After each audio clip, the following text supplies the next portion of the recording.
Yeah, I know it says 1% of people, but I'm pretty sure a lot of people have an idea or they don't. Again, this is a learning channel, I'm just here to figure things out as much as you are.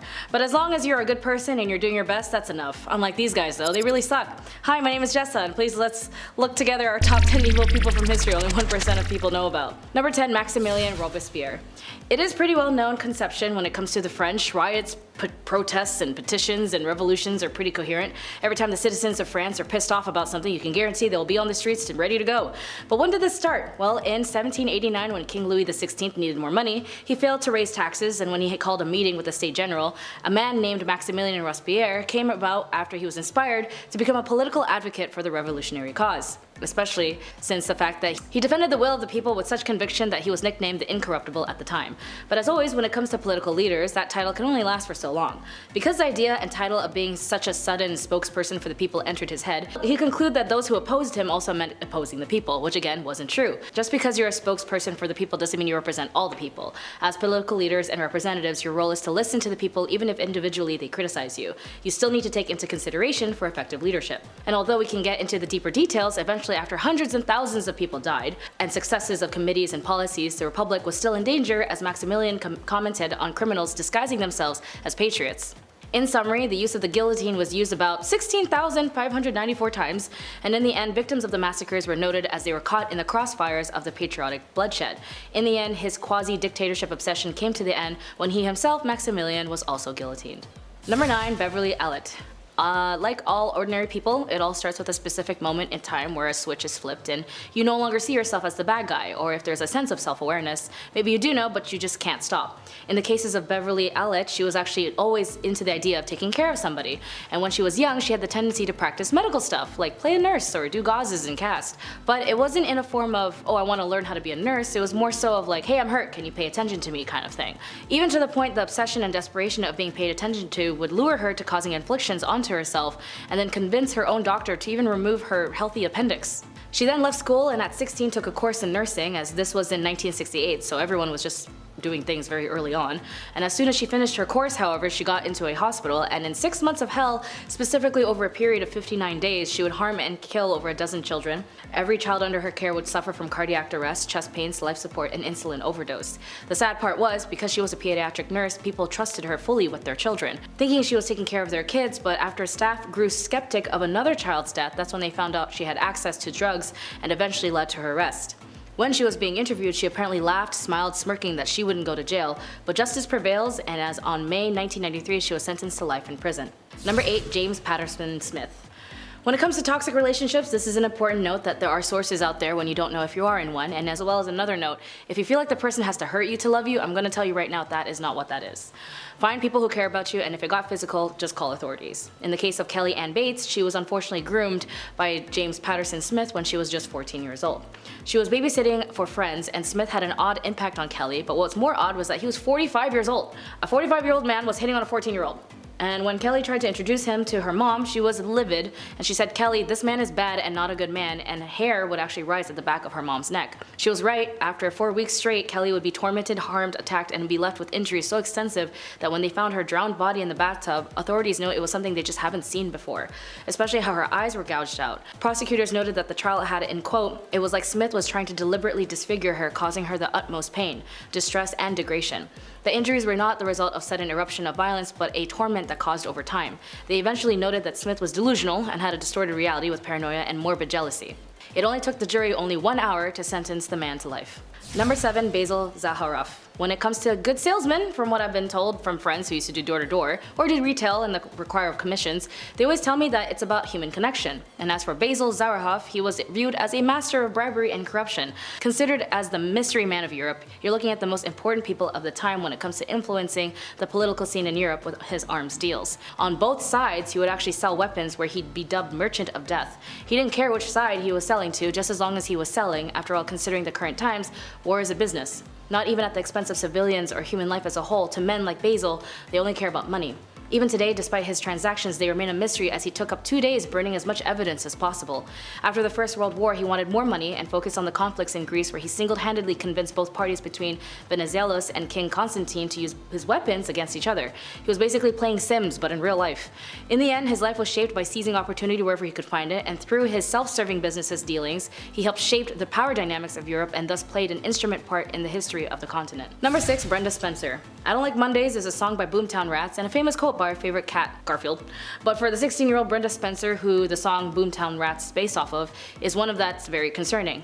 Brenda Spencer had killed 2 adults and wounded 8 children in a sniper attack on a San Diego elementary school in 1979. The reason, she said, it was just because she didn't like Mondays. And she had a very specific color that she liked, and if you were wearing it that day, you were shot. Her parents were separated when she was young, and she was left in the custody of her dad, and her father did try to bond with her after noting she had a knack for shooting birds with a BB he took on himself to get her a semi-automatic. Why?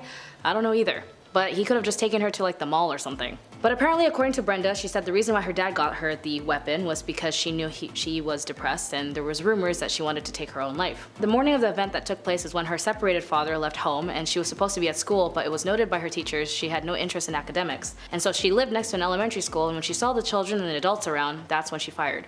Eventually, further casualties were reduced when the police moved a van that obscured her vicinity, and she was eventually apprehended. After a deep psych eval, she was pleaded guilty and was sentenced to 25 years to life. Number 5. Candace Elizabeth Newmaker. When you grew up in an unstable home, there are cases, if not most cases, especially if the child is unable to have any rehabilitation of security or sense of safety. The child, psychologically speaking, is, for the lack of a better word, traumatized. After Candace Elizabeth Newmaker's parents were caught for their negligence of Candace and her siblings, Child Protective Services took her away.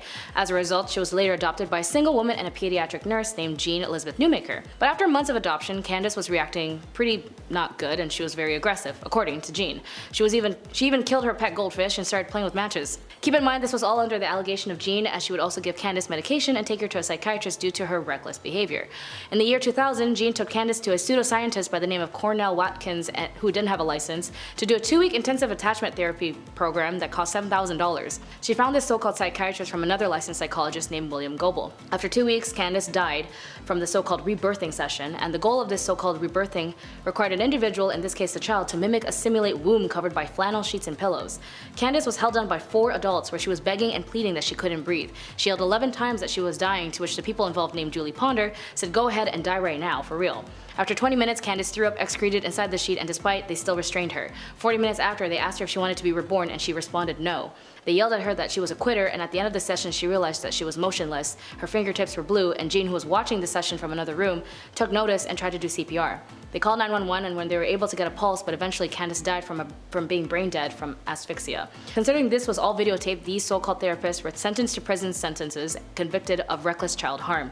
And after that, the US House of Rep passed Candace law in Colorado and North Carolina, preventing reenactments of the so-called birth experience. Number 4. Delphine Lalaurie. Delphine Lalaurie was also known as Madame Lalaurie, who was a New Orleans socialite of French Creole descent who lived in the 19th century. She is infamous for her association for one of the most notorious instances of cruel and harm in American history. So reports suggest that slaves who were owned by Delphine were found in a state of extreme physical harm and torment, as reportedly chained to walls. Others were confined in small cages, and others shown signs of severe mutilation. The exact details and extent of the atrocities vary in historical accounts, with some describing brutal experiments and inhumane treatment. As the news of the discovery spread, a mob of outraged citizens attacked the mansion. However, Delphine and her family managed to escape before facing any legal consequence, of course. After leaving New Orleans, Delphine's exact fate is unclear, as there are different accounts of where she went and what happened to her. The Lori Mansion has also been noted as a haunted house, as ghost stories and legends, as it's also considered to be one of the most haunted places in New Orleans. Number 3. HJSY. If you were in Japan in the 70s, you might know this horrific and tragic story of Junko Furuta. A once motivated, popular, and beautiful high school student was headed home to watch the final episode of her favorite television show, Tombo, when suddenly 4 deviant, horrible high school boys by the name of Hiroshi Miyano, Joe Ogura, Shinji Minato, and Yasushi Watanabe abducted her and took Junko to Minato's home.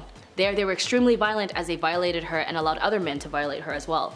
From the day of her kidnapping on November 25th to the day that she died on January 4th, under excruciating physical and psychological pain, she was tormented, beaten, lacerated, and even burned. Her appearance drastically deteriorated to the point where she even gave off a rotting smell.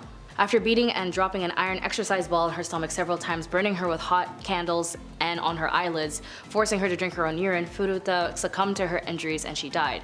Less than 24 hours after realizing she had died, they wrapped her body in blankets, shoved her in a body and traveling bag, then placed her body in a 55 US gallon drum and filled it with wet concrete. They then dumped her body in a cement trunk in Tokyo, and after they were caught and convicted for another kidnapping and physical harm to another woman, the boys accidentally confessed to the crime of Junko and told police where to find her body. She was finally found, and her parents and her classmates and her coworkers found peace, knowing she can finally be buried. But these horrible, crappy kids were only able to get less than a 10-year sentence, and even the mother of one of these horrible delinquents, Ogura, vandalized Furuta's grave, saying that the dead girl ruined her son's life. Which, to be honest, after these guys were released, they ended up doing more crime anyway and got arrested for that. Either way, the tragic crime of Junko Furuta had echoed as one of the most horrible crimes committed in Japan. Number 2, Gamal Pasha, also known as executioner of the Armenian genocide alongside other members of the CUP. During his tenure, Gamal Pasha implemented policies that would lead to the mass deportation and killing of Armenians. He is implicated in the forced marches, massacres, and other brutal actions that resulted in the deaths of hundreds of thousands of Armenians. Pasha was also a key figure in the executions of genocidal policies set forth by the Ottoman government, and after World War I, Pasha fled the Ottoman Empire and sought refuge in Germany. In 1922, he was assassinated by an Armenian revolutionary named Teheran. Teheran was later tried and acquitted by German court, which recognized the massacre of the Armenians as a war crime. So that's good to know, the German court can recognize genocide as a war crime. Pasha's role in the Armenian genocide is remembered as one of the broader historical narratives surrounding the events of 1915 and 1923, during which the Ottoman Empire systematically targeted and killed a significant portion of Armenian population. The genocide remains as a historical debate, with Turkey officially denying the term genocide to describe these events. However, many countries and scholars around the world recognize that this was a genocide. Which, if anything, any nation that has the audacity to eradicate a nation of people by displacing them, cutting off their water, killing hundreds and thousands of their children, obliterating generations of family trees, and literally committing violence on civilians is a war crime. It is a genocide. Finally, number 1, King Leopold. Although he's a king, a lot of people seem to not know that the trauma inflicted this so-called king had as a significant role in Congo. Congo had suffered his horrible and vicious rule as Leopold acquired control over Congo's free state as his private property during the time when European powers were competing for territories in Africa. While officially presented as a philanthropic and humanitarian venture, Leopold's administration in the Congo was marked by exploitation and brutality.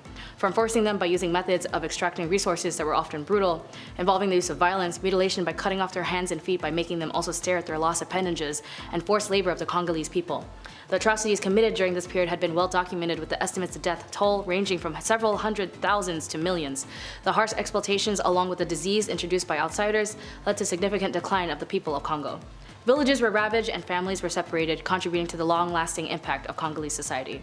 But was King Leopold ever accountable for his actions and his crime against the Congolese people? No, of course not. He was a European king, and like all colonizers, they always seem to get away with it. Even right now, Congo is going through a massive genocide as they are forced to mine for natural resources and minerals like cobalt for your cell phones. 70% of the world's cobalt for laptops, jet engines, rockets, cameras are all from the mines in Congo, and who's mining them?